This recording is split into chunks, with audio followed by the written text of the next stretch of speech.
Joris and Catinla had moved to this new land in hopes of creating a life for themselves and a future for their family. They had a young child and another child on the way. They had created a paradise beyond their expectations. But everything had come crashing down when their leader had gotten involved in a war between the Mohawks and the Mohicans. The Mohawks had easily defeated them, and the Mohicans were on the brink of being wiped out. Now they were trapped in their fort, their trade partners dead, and a new enemy outside the gates. The cemetery had rows and rows of fresh graves. One of those graves was their leader. Everything had changed overnight.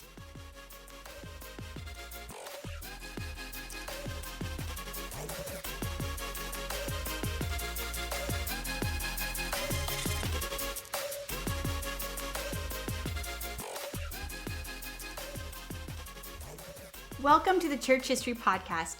Today we're continuing our story of Joris and Catinla. But before we do, let me remind you that if you're looking for a voiceover artist for your YouTube video or your audiobook, to check out the link below and let me know that you are a church history fan, and I will get you a great deal. Okay, let's jump into the stories of Joris and Catinla. One day a ship arrived, and on the ship was their new leader, Peter Minuit. Now, Joris was well respected in the town, and people were looking to him for guidance. He, along with others, met with the new leader, Peter Minuit. Minuit decided immediately the fort would have to move. He scouted out a new spot for a fort and told them they were moving. They would be moving to an island nearby, an island called Manhattan. Catinla had to pack up everything. The couple walked around the farm they had built.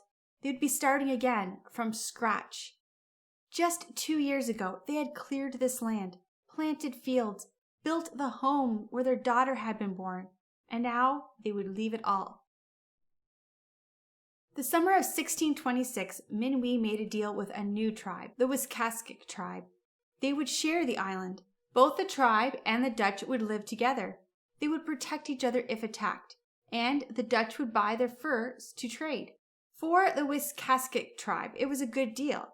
They would have a place to sell and trade their furs, and protection if attacked. They trusted the Dutch. For the Dutch, it was a good deal as well. The island was beautiful and could be protected. And the Wisscaskic tribe was a peaceful tribe that they could work well with. The Dutch believed in law, and everything was to be documented and written down in legal manner. Joris and Catinla, along with the rest of the Dutch, watched as Minuit and the Wisscaskic tribe made the deal. The Wisscaskic tribe brought blankets and furs for the Dutch, and the Dutch gave the tribe copper kettles, silks, and guns, 60 guilders worth of items. And after the handshake came the party. Joris and Catinla began to hope that this time things would be better, and they were, for a long time. Joris and Catinla built a house on Pearl Street. The Manhattan Island was beautiful. There were strawberries everywhere that Catinla would love to eat, and taking her children to the fields to pick strawberries was a favorite pastime. The family would walk the trails that went the whole length of the island. It was the most beautiful island they could have ever imagined. The Dutch named the trail Gentleman's Way. It was a favorite place for young couples to walk together. Today, that trail is called Broadway. Joris and Catinla had 11 children, and Sarah, their oldest, quickly grew into a beautiful young lady. And soon Sarah was walking Gentleman's Lane with a young farmer. And then Sarah, the first Dutch person born in the Americas, was married herself and had herself a little farm in the area that is today Greenwich Village. New Amsterdam, which is what the village called themselves, had been founded on the same ideas the Dutch had: a high value in education, law, and most importantly, tolerance. And because of that, they soon found themselves with the same success as the Netherlands back home. But before long came the question: how much tolerance is too much tolerance? The idea of tolerance was the idea that you could worship God the way you wanted. If you remember the episode on the 30 Years' War, at this point Europe was in the middle of the French phase, the bloodiest phase. Witch hunts, mass hangings were becoming common, and death was everywhere. For New Amsterdam, the exact opposite was happening. Because of that, people were moving to the new lands for freedom. Soon the Dutch community was full of many languages and many faiths: Poles, Danes, Turks, Italians, and even the English were moving to the Dutch community. Even Puritans who had come over on the Mayflower were now moving to New Amsterdam for freedom. No longer was it a Dutch town. There were now many religions and many languages. Even a prostitute came when she realized there would be no other competition for her. And the prostitute ended up marrying a pirate, and they had a small farm and raised the children that were fathered by many different men in the community. During this time, there was also a lot of smugglers and a lot of pirates. Joris and Catinla, along with their friends, became discouraged and wondered if things had just gotten too tolerant. It had become a godless place. Had tolerance gone too far? This was the question the church had to answer. How were they to influence the community around them?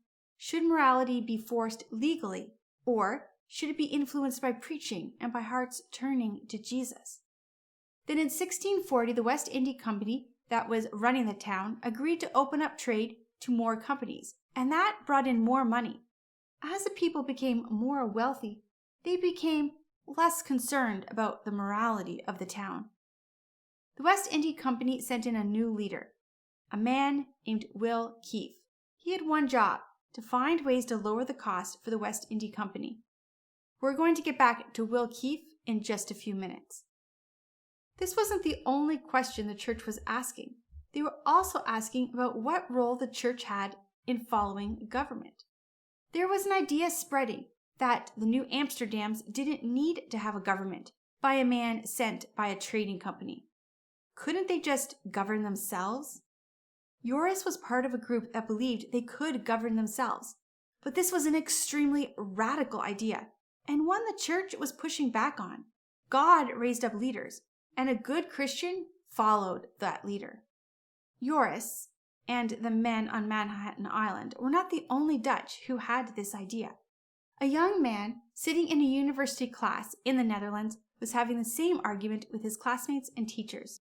Leiden was a city that was thriving. Galileo was publishing his books here.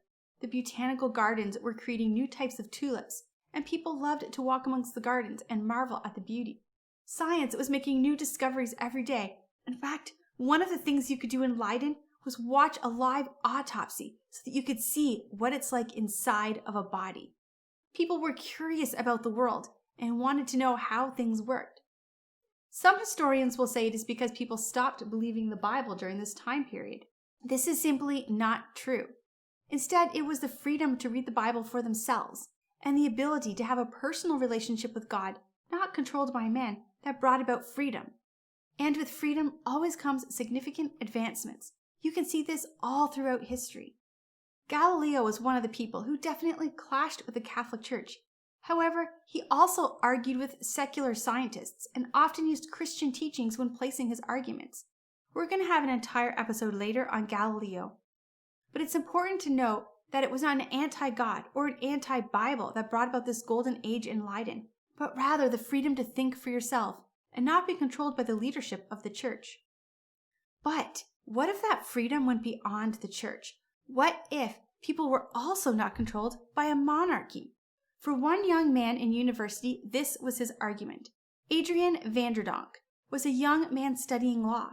He argued that our value came not from the government, but from God, and that if we were all created by God, then we were all equal before God, that the child of a king had no more value than the child of a peasant. He also argued that having one man running the land was wrong, and that people should be able to govern themselves. This was an insanely radical idea. Without a king, the world would be in chaos. Who would rule? Adrian believed that the people should pick a leader, and that the leader would answer to the people. If the people didn't think the leader was making choices in their best interest, they could get rid of the leader and pick a new one. The teachers at the university were in opposition to this idea. They believed Adrian's ideas were dangerous and unbiblical. God appointed kings and queens to be over us. Adrian's idea was that the wrong person could be on the throne. That was to say that God could make a mistake. To say that the people should pick the leader was to say that the people should be in charge instead of God. But Adrian believed that the people picking a leader meant that all people would be equally valuable and that is how God created us. But shouldn't the Christian always be submissive to authority, as we're taught by Paul in Romans? Adrian's idea made authority submissive to the people, in exact opposition to Paul's teachings. You see, at this time, it was not an anti-God or anti-Bible argument that was rising, but a different idea of interpretation of the Bible. The idea of authority, biblical authority, government authority, and freedom was a line that was argued and debated in the church, and that debate even exists today. When Adrian graduated from law school, he headed to the only place a wild man like him could go. He headed to the Americas. That same year, in 1649, one crime changed the course of history forever. A young girl named Van Doris was in a local market shop run by a man named Mr. Claw Switz. She was finishing up her order when a young native man walked in. Van Doris finished her shopping and headed out the door. Outside, she suddenly heard a horrible sound, and wondering what had happened, she walked back into the store. The young Indian man was gone, but there, on the ground, was Mr. Claw Swartz, beheaded. This horrible murder sent shockwaves through New Amsterdam.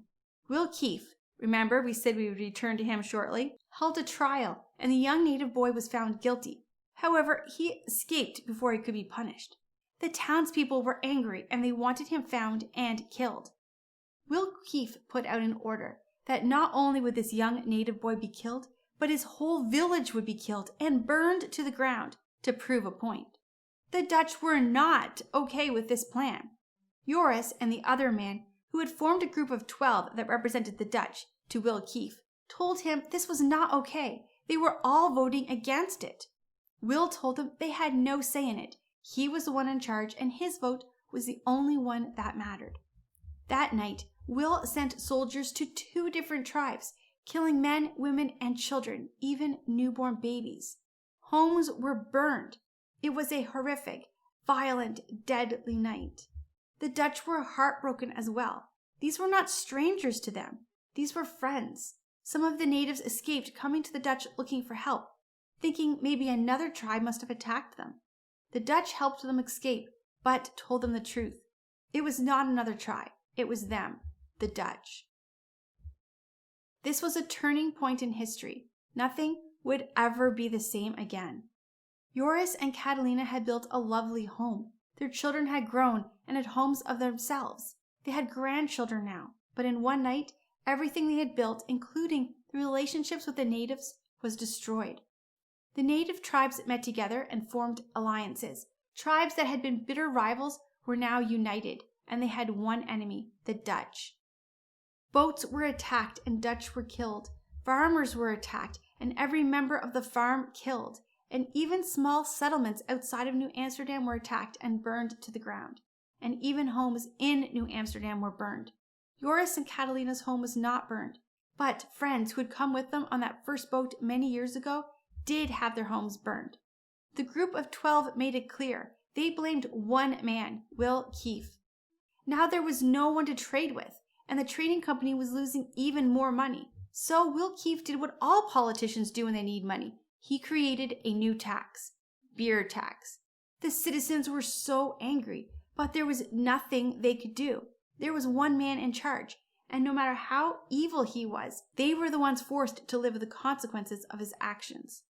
This all happened in the year that Adrian arrived, and it was a real-world example of what he had argued for. The people of New Amsterdam wanted to rule themselves. They wanted the 12 men they appointed to be the ones to make the choices, and they wanted the power to be allowed to choose who those 12 men would be. Adrian met with the men and helped them draft a letter to the West India Company asking for this exact thing. The West India Company was shocked to learn what Will had done and immediately fired him. But they refused the idea of allowing citizens to govern themselves. That was just too ridiculous of an idea. Instead, they sent a man named Peter to govern them. Peter was the son of a Calvinist preacher, and when he arrived to see the godlessness of the city, he was shocked. He immediately set up new laws, such as no drinking beer on Sundays. He visited the Puritan settlements that were close by, who were governed with very strict laws, and he wanted to bring that to the Dutch. He wanted a more pure settlement. Adriaen and Peter clashed. Adriaen could see that he had a chance to create the world he had dreamed of, where they ruled themselves. Peter wanted full authority. Adriaen became the head of the group of 12 men, which had at this point become a group of 9 men, and he was appointed the president. Joris was part of these 9 men as well. They wanted to be completely free. That meant leading themselves. But Adriaen did not become the first president. Instead, because of that, he was banished and sent back to the Netherlands. He spent his time writing and publishing books. He wrote about his ideas of political reform. He also wrote about New Amsterdam, with its amazing animals, land, beautiful seasons. He wrote about the natives who lived life simply but in harmony. He inspired many people to leave their homes and move to this new frontier land, the land of possibility. Joris and Catinla lived out the rest of their life in harmony. Their children were also well respected, and their grandchildren as well. The young couple, who had no chance of leaving their position as peasants in the Netherlands, had become founding families of what would eventually be New York. Today, streets are named after them, their children, and their grandchildren, and more than 1 million Americans can trace their heritage back to this young couple. Joris died February 21st, 1663. Joris and Adriaen did not see their idea of a country run by the people come to fruition, but the idea was planted. It would not be a reality until 1776, 113 years after Joris died. As I studied this time period, I was reminded of the verse, "There is nothing new under the sun." The same things debated in the church in 1641 is being debated today. We all agree that tolerance is vital to a free society. We thrive under religious freedom. But how far do we take tolerance? Can we be tolerant of all things? Should tolerance itself be law? If I personally do not agree with someone, does that make me intolerant? Or does tolerance allow me the right to be intolerant of something? If I have the right to worship God the way I believe is right, does that give me the right to also not allow someone to worship alongside me if I do not believe that they are following God? The idea of tolerance was a new one, and the Dutch were one of the first to accept it. But it came with these ideas and these questions, ones we still have today. And what about the government? The Bible says we're to obey authority over us. But where is the line between obeying the government and following what is right?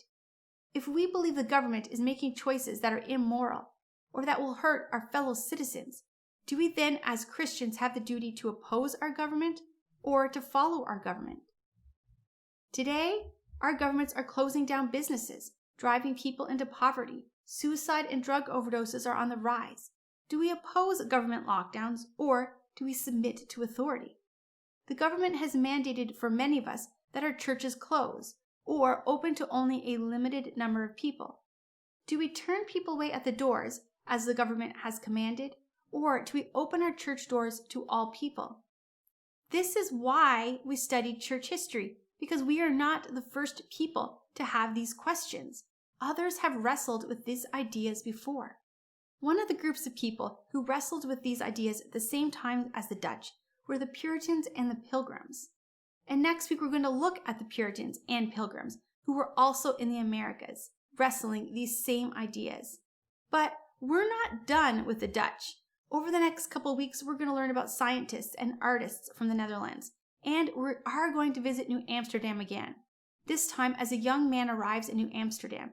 But he's on the boat not as an adventurist or as a young lawyer, but as a slave.